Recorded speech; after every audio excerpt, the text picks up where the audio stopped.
1 मई मजदूर दिवस के अवसर पर डॉक्टर संतोष सुमन जो राष्ट्रीय अध्यक्ष हम सेकुलर पार्टी के हैं, साथ ही बिहार सरकार सह औरंगाबाद जिला प्रभारी मंत्री भी हैं, आज नगर भवन औरंगाबाद में मजदूर दिवस कार्यक्रम में उन्होंने बातें बताई कि मजदूरों के लिए ही लगातार जो है हमारी पार्टी कार्य कर रही है और उसी के लिए यह पार्टी का निर्माण हुआ है। और आज मई दिवस जो मन रहा है मजदूर दिवस के रूप में, मजदूरों के हक के लिए जो भी चीज़ें हैं वो की जाएगी। इस दौरान भारी संख्या में हम सेकुलर पार्टी के कार्यकर्ता इसमें उपस्थित रहे। आइए जानते हैं कि क्या कुछ उन्होंने नगर भवन औरंगाबाद में इस कार्यक्रम के दौरान बताया। पता है आज का दिन अपने आप में एक महत्वपूर्ण दिन है।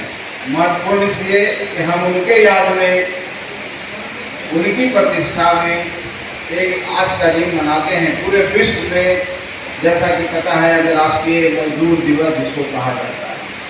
मजदूर का मतलब क्या होता है?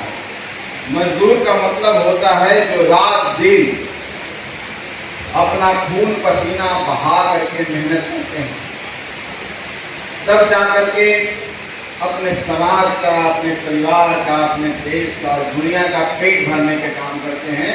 और मजदूर से के मेहनत से जो पसीना निकलता है वही रोटी के रूप में हमें मिलता है, उन्हीं को हम मजदूर कहते हैं।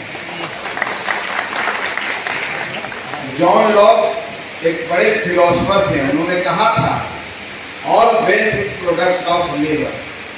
दुनिया में जितनी भी संसाधनें हैं, जितने भी समृद्ध लोग हैं, सब इन मजदूर भाइयों के मेहनत का ही नतीजा है। मजदूर नहीं हो तो दुनिया में कुछ नहीं है।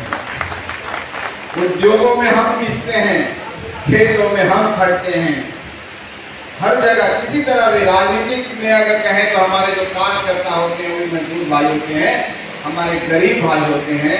तो गरीबों का, मजदूरों का, पूरे मानव जाति के इतिहास कहें चाहे मानव जाति के संदर्भ में कहें, एक इम्पोर्टेंट रोल होता है। समझ लीजिए कि जीवन का आत्मा मजदूर है। अगर हम आज जीवित है, कोई देश विकसित है, कोई राज्य विकसित है, तो कहीं न कहीं मजदूरों का मेहनत है, गरीबों का मेहनत है कि हमको यहाँ पर टिकाए होंगे। इसलिए आज का दिन अपने आप में बहुत ही महत्वपूर्ण दिवस है और इस दिवस को हम सबको, पूरे पार्टी को धूमधाम से मनाना चाहिए और एक दिखाना चाहिए कि साथियों, आपने जो मुझे दिया है, आपने मेहनत करके जो हमें समृद्धि दी है, हमें विकसित किया है, हमें आगे बढ़ाया है, हम आपके योगदान को नहीं भूलेंगे। हम आपके ऋणी हैं और हमें जो मिला है, हमारी जितनी क्षमता है, उसको हम लौटाने का आपको काम करेंगे ताकि आपका भी जीवन खुशहाल हो सके। और ये बातें मैं इसलिए कह रहा हूँ कि मेरी पार्टी जो हिंदुस्तानी अवाम मोर्चा सेकुलर है, उसकी पृष्ठभूमि यही है। जिन कारणों से पार्टी का गठन हुआ, जिन मुद्दों को लेकर पार्टी बनी है, उनकी विचारधारा, इस पार्टी की विचारधारा गरीबों की विचारधारा है, मजदूर की विचारधारा है। किन्हीं ने ठीक ही कहा, जो हमारे पार्टी के संस्थापक और संगठक महोदय हैं जो आपके बीच में बैठे हुए हैं, आज देश दुनिया में उनको सब जानता है। आप सबको पता होगा कि इनके पिताजी, हमारे दादाजी एक मजदूर थे, एक बंधुआ मजदूर थे, जिनके यहाँ काम करते थे और उस घर से निकल के राजनीतिक स्थिति पर आने वाला व्यक्ति। तो ये बात दर्शाता है कि हम अगर सच्ची डायरेक्शन में मेहनत करें, हमारा काम करने का तरीका सही हो, हमारा संघर्ष ठीक हो, हम किसी मुकाम को हासिल कर सकते हैं। इसलिए मजदूर दिवस पर एक बहुत बड़ी सीख है। साथ मैं रामजी जी को धन्यवाद देना चाहता हूँ, कि सारी टीम को धन्यवाद देना चाहता हूँ कि आपने एक शुरुआत की है, एक अच्छे काम का शुरुआत किया है, अच्छे कार्य का शुरुआत किया है और आपका प्रपोज करते आप में इम्पोर्टेंट है। इस बात को आप जानते हैं, पूरे देश में आप हर जगह घूमते हैं, हम लोगों ने देखा है, हर प्रदेश में आपका संपर्क है। आप इस प्रपोज को मंजूर कीजिए, इससे बढ़िया काम कोई नहीं है। साथ लोग अपने लिए काम करता है, अपने स्वार्थ के लिए काम करता है, लेकिन गरीबों के लिए काम करने वाला ही सच्चा साथी होता है और सच्चा समझिए कि समाज सेवी होता है। बिना गरीब की सेवा किए हुए, बिना उन लोगों को आगे बढ़ाए हुए हम एक सच्चे राष्ट्र की परिकल्पना नहीं कर सकते हैं। हिंदुस्तानी अवाम मोर्चा का नारा हमारे महासचिव आदरणीय सुनील चौबे जी ने आपको बताया है कि दुनिया के गरीब, राष्ट्रीय उपाध्यक्ष महोदय ने बताया है कि दुनिया के गरीबों एक हो और सबका इरादा नेक हो। तो एक पार्टी की विचारधारा गरीबों की विचारधारा, एक पार्टी की विचारधारा मजदूरों की विचारधारा है। तो ये पार्टी बनी है गरीबों के द्वारा। ये पार्टी आज भी उन गरीबों को आगे बढ़ाने का काम करती है, उन गरीबों को मंच देने का काम करती है, उन गरीबों को घर में जा करके उनके अधिकारों के बारे में बताने का काम करती है, उनको घर से निकालने का काम करती है, उनके ऊपर कोई कष्ट होता है तो कष्ट में भागीदारी बनने का काम करती है। और पार्टी के एक एक कार्यकर्ता, जब तक हमारा नारा है कि हम एक एक घर में जाएंगे, एक एक घर का दरवाजा खटखटाएंगे और कहेंगे कि आपकी जो समस्या है, आपका जो दर्द है, हमको दे दीजिए।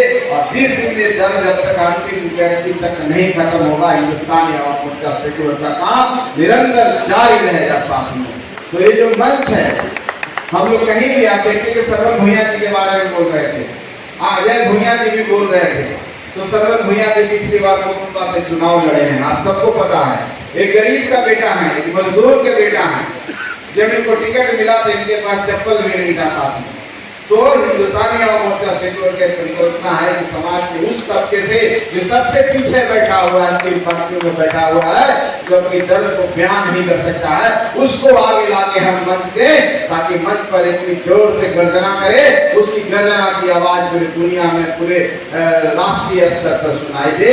और उसके अंदर जो क्षमता का प्रवर्धन हो, उनके अंदर ये पता चले कि मेरे अधिकार क्या है, मेरा विकास जो सरकार के द्वारा आता है वो मेरा हिस्सा भी उसमें होता है।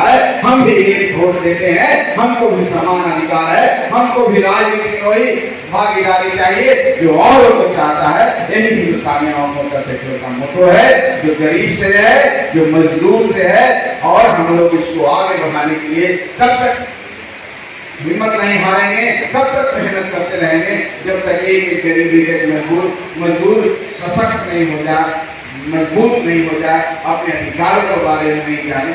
ये हिंदुस्तानी आवाम मोर्चा सेक्युलर का सबसे बड़ा काम है। और हम समझते हैं कि हम लोग धीरे धीरे इसमें सफल हो रहे हैं। साथ में आप देखेंगे कि हमारे सिकंदरा के विधायक श्री प्रफुल्ल मांझी जी, वो भी झोपड़ी में रहने वाले हैं, रेलवे लाइन के पास उनका घर था, उनको हमने टिकट देकर विधायक बनाने का काम किया। तो ये ताकत आपसे हमें मिलनी चाहिए साथी। जैसा कि जो सर्वे आया है, जिसमें पता चला है कि 84 से 85% लोग आज गरीब हैं। और गरीब की ताकत अगर 84-85% एक हो जाए तो आप कल्पना नहीं कर सकते हैं कि आपकी ताकत कितनी ज्यादा है। क्योंकि लोकतंत्र में जनमत, जो बहुमत जिसको कहते हैं, उसका बहुत बड़ा मायने होता है, उसका बहुत बड़ा फायदा होता है। क्योंकि हर व्यक्ति को एक वोट देने का अधिकार है। और जिस दिन आप एक हो जाइएगा, जो हमारा नारा है कि भारत के गरीब एक हो, सब गरीब एक होकर के मंच पर आ जाएगा, उस दिन गरीब की सरकार रहेगी और आपकी बात चलेगी और आप सरकार में सारा काम करेंगे साथ में। तो इसलिए हिंदुस्तानी आवाम मोर्चा सेक्युलर पूरे राज्य में, पूरे प्रदेश में हम सब जुटे हुए हैं। आज हमारे एनडीए के साथ हम लोग का गठबंधन है। यहाँ के माननीय मुख्यमंत्री नीतीश कुमार जी हैं और केंद्र में आदरणीय प्रधानमंत्री हैं। गरीबों के लिए उन्होंने जितना काम किया है और लगातार काम कर रहे हैं। जिस तरह से आप देखें, किस तरह से 2005 में जो हमारे प्रदेश की जो स्थितियां थी, आज की स्थिति में आप देखेंगे तो बहुत फर्क आया। गरीब कम हुए हैं, उनको सुविधा मिली है, उनको घर मिला है, उनको रोटी कपड़ा मकान मिला है साथ में। तो कहने का मतलब है कि आप सबको अभी भी जो समस्याएं हैं उसके लिए एक होना होगा, हम सब का साथ देना होगा, हिंदुस्तानी आवाम मोर्चा सेक्युलर का साथ देना होगा और एनडीए के साथ होना चाहिए। मैं धन्यवाद देना चाहता हूँ इस मंच से माननीय प्रधानमंत्री जी को, जो कल कैबिनेट में, जिसके कैबिनेट के सहभागी आदरणीय श्री जीतन राम मांझी जी भी हैं, उस कैबिनेट में एक ऐतिहासिक निर्णय हुआ है। आप सबको पता है कि सरकार, भारत सरकार कास्ट सेंसस करने जा रही है, जातीय जनगणना करने जा रही है। साथ में एक लैंडमार्क है पूरे इस देश के इतिहास में, चाहे सामाजिक कहिए, चाहे राजनीतिक कहिए, चाहे आर्थिक कहिए, उसके लिए एक लैंडमार्क है। आजादी से पहले ब्रिटिश सरकार जनगणना कराती थी। 1921 में जनगणना हुआ, वो पब्लिश हुआ। 1941 में हुआ, वो पब्लिश नहीं हुआ। उसके बाद आजादी के बाद कोई अगर हिम्मत किया तो उसका नाम नरेंद्र मोदी है, और उन्होंने क्या करके एक घोषणा कर दिया कि हम इसको कराने जा रहे हैं। इससे क्या फायदे हो गए आप समझिए। जिस दिन ये हो गया, आज समाज के लोग, बहुत समाज के ऐसे लोग हैं जिनकी जनसंख्या कम है लेकिन राजनीति की पकड़ उनके पास है, समाज में भी उनके पास पकड़ है, और ऐसी भ्रांतियां गाती है समाज में कि हमारा जनसंख्या कम है, हमारा जनसंख्या ज्यादा है, उनका जनसंख्या कम है, ऐसा नापा जाता है। अब एक तराजू हो गया, एक ये छन्ना हो गया। जब जनगणना हो जाएगा, एक एक व्यक्ति को पता होगा कि मेरा कितना जनसंख्या है, और लोकतंत्र में जनसंख्या का महत्व होता है। और आपकी जनसंख्या ज्यादा होगी तो आपकी हिस्सेदारी भी ज्यादा होगी। लोहिया जी करके गए, जिसकी जितनी संख्या भारी उसकी उतनी हिस्सेदारी। तो ये समझिए कि जब जनगणना हो जाएगा 27 में, जब पब्लिश हो जाएगा, तो पता होगा यहाँ पर मजदूर भाई, गरीब भाई विभिन्न जातियों से आते हैं कि मेरी जाति का कितना जनसंख्या है, और उनको लगेगा, ये दिखेगा कि मेरा तो जनसंख्या ज्यादा है और मेरा यहाँ जो भागीदारी है वो बहुत कम है। वो अपनी भागीदारी मांगने लगेंगे, आपको आरक्षण की सुविधाएं मिलेगी, विकास में आप भागीदार होंगे। समझ लीजिए आने वाला 5 साल में आपका दिन आने वाला है। एक बहुत बड़ा डिसीजन है, तो हम सबको एक होकर नरेंद्र मोदी जी को सराहना करना चाहिए। माननीय नीतीश कुमार जी एनडीए की सरकार यहाँ कराई है, वो पब्लिश नहीं होगा, लेकिन आने वाले समय में पब्लिश होगा। तो समझ लीजिए साथियों, कितना महत्वपूर्ण काम एनडीए की सरकार कर रही है। चाहे राष्ट्र की सुरक्षा की बात हो, चाहे आपका सौभाग्य की बात हो, आपके सामर्थ्य की बात हो, किसी क्षेत्र में, कृषि के क्षेत्र में, ऊर्जा के क्षेत्र में हो, हम बहुत आगे बढ़ रहे हैं। ये राज्य भी प्रगति के पथ पर चलता जा रहा है। तो मैं इस मंच से यही कहना चाहता हूँ कि समय बिहार में आया है, ये समय आया है आपको चुनाव करने का, अपने नेता का चुनाव करने का, अपने मुख्यमंत्री का चुनाव करने का, अपनी सरकार बनाने का। तो 25 में साथियों सब एक होकर सब गरीब एक साथ एनडीए के साथ होइए। जहां हिंदुस्तानी आवाम मोर्चा सेक्टर रखता है उसके साथ रहिए। आप एक बार इस तरह से कर दीजिएगा, जो विपक्षी लोग हैं, जो प्रतिद्वंदी लोग हैं, जो भ्रम फैलाते हैं, जो जंगल राज के युवराज हैं, जो जंगल राज के सिंड्रोम से अभी भी नहीं आगे निकल पाए हैं और दूसरे के काम को श्रेय लेना चाहते हैं। अभी मैं स्टेटमेंट सुन रहा था कि मेरे करने के कारण माननीय प्रधानमंत्री जी ने काम किया, मेरे प्रेशर के कारण माननीय प्रधानमंत्री जी ने काम किया। तो भाई आप कर नहीं सकते हो। दूसरे का जो परजीवी एक होता है ना, दूसरे के काम को करता है। जैसे कहते हैं कि नौकरी हमने लगाया, एक उप मुख्यमंत्री जी को चैलेंज करता है कि आप मुख्यमंत्री नहीं, आपने नहीं किया, मैंने किया। सोच लीजिए उनका चेतन अभी भी बच्चा है, वो कितना चंचल है और किस तरह की बातें सोचता है साथ में। तो मैं कहना चाहता हूँ कि ऐसे लोगों के बहकावे में नहीं आना है। आपका जो विकास कर सकता है, आपका जो भलाई कर सकता है, आपके हितों को जो रक्षा कर सकता है, आपका जो विश्वास जीता है, आपके प्रगति और तरक्की के लिए जो सोचता है, वो एनडीए है। और एनडीए में हम सब मिल करके आने वाला 25 के चुनाव को भारी बहुमत से जिताना है। और यहाँ पर हमें औरंगाबाद में भी हमारे साथी लड़ेंगे, हम भी यहाँ पर 1-2 विधानसभा में लड़ेंगे, और जो भी साथी जहां से लड़ेंगे अभी कोई तय नहीं हुआ, इसलिए बोलना मुनासिब नहीं है।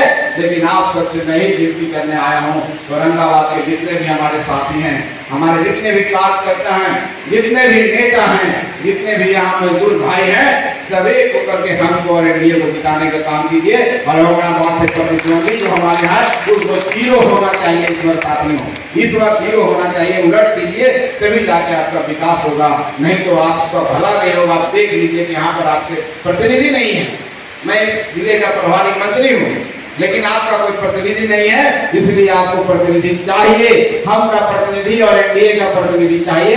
एक बार मौका दीजिए, आप देखिएगा कि आप ही का बेटा और आप ही का भाई कोई ना कोई विधायक बनेगा, जो आपके लिए काम करेगा, आपके लिए लड़ेगा, आपके लिए आपकी बातों को विधानसभा में उठाएगा। यही हम लोग जागरूक करने आए हैं, और हम का यही मकसद है, हम यही परिकल्पना है कि हम उन लोगों को विचार, उन लोगों को मंच देते हैं जो गरीब है, चाहे सर्वभूमिया जी जैसे हो, चाहे अजय भूया जी जैसे लोग हैं, और भी जितने लोग हैं, गरीब लोग हैं, हर जगह पूरे बिहार में हम लोग मंच दे रहे हैं, पूरे बिहार में घूम घूम के उनको जागृत करने का काम कर रहे हैं। इसमें आपका साथ चाहिए और आपका साथ जितनी मजबूती से मिला हम लोग और गर्जना करेंगे, आपकी मांग को और उठाएंगे, आपके विकास के लिए और लड़ेंगे। तो इन्हीं शब्दों के साथ आज मैं